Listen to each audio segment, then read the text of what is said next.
ప్రస్తుతం అన్ని సినిమా ఇండస్ట్రీలలో ఉన్న కామన్ విషయం కాపీరైట్స్ ఇష్యూ. ఒక దర్శకుడు లేదా నిర్మాత తెరకెక్కించిన సినిమా ఏదో ఒక విషయంలో కాపీరైట్ సమస్యలను ఎదుర్కోవడం, ఆ కథ తమదే అని కొంతమంది రైటర్స్ ముందుకొచ్చి ఇష్యూను రైజ్ చేయడం ఎప్పటి నుంచో ఉన్న విషయమే.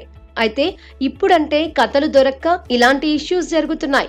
కానీ 1960లో తెరకెక్కించాలనుకున్న ఒక సినిమా కొన్ని సిచ్యువేషన్ వల్ల తెరకెక్కకపోవడం, తిరిగి 1982లో అదే కథతో ఒక హాలీవుడ్ స్టోరీ తెరకెక్కిందన్న సంగతి చాలా మందికి తెలియదు. ఈ సందర్భమే ప్రస్తుతం సోషల్ మీడియాలో విపరీతంగా హల్చల్ చేస్తోంది.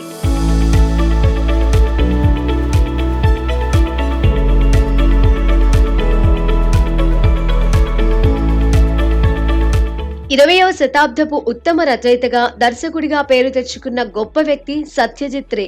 ఆయన తెరకెక్కించిన ఎన్నో సినిమాలు అంతర్జాతీయంగా గుర్తింపు కూడా తెచ్చుకున్నాయి. అయితే 1960వ దశకంలో ది ఏలియన్ పేరుతో ఒక కథను డెవలప్ చేశారు. ఇతర గ్రహం నుండి భూమి మీదకు వచ్చి ఓ గ్రామంలో చిక్కుకుపోయిన గ్రహాంతరవాసి అక్కడ ఓ అబ్బాయితో స్నేహం చేయడం అనేది స్క్రిప్టులోని ప్రధాన అంశం. సత్యజిత్ రే రాసుకున్న ఈ కథను విన్న కొందరు హాలీవుడ్ చిత్ర నిర్మాణ సంస్థలు దాన్ని సినిమాగా తీసేందుకు ఆసక్తిని కనబరిచాయి. అనంతరం బడ్జెట్ మరియు క్రియేటివ్ డిఫరెన్సెస్ వల్ల ఆ ప్రాజెక్టు చిత్రీకరణ వరకు వెళ్లలేదు. కానీ 1982లో స్టీవెన్ స్పిల్బర్గ్ ఈటీ టైటిల్ తో సినిమా చేయటం, ఆ సినిమా కథ సత్యజిత్ రే రాసుకున్న కథకు దగ్గరగా ఉండటం వార్తల్లో నిలిచింది. సత్యజిత్ రే ఈటీ స్టోరీ తమ ది ఏలియన్ ను పోలి ఉందని చెప్పగా, స్టీవెన్ స్పిల్బర్గ్ సత్యజిత్ రే ఆరోపణలను తోసిపుచ్చారు.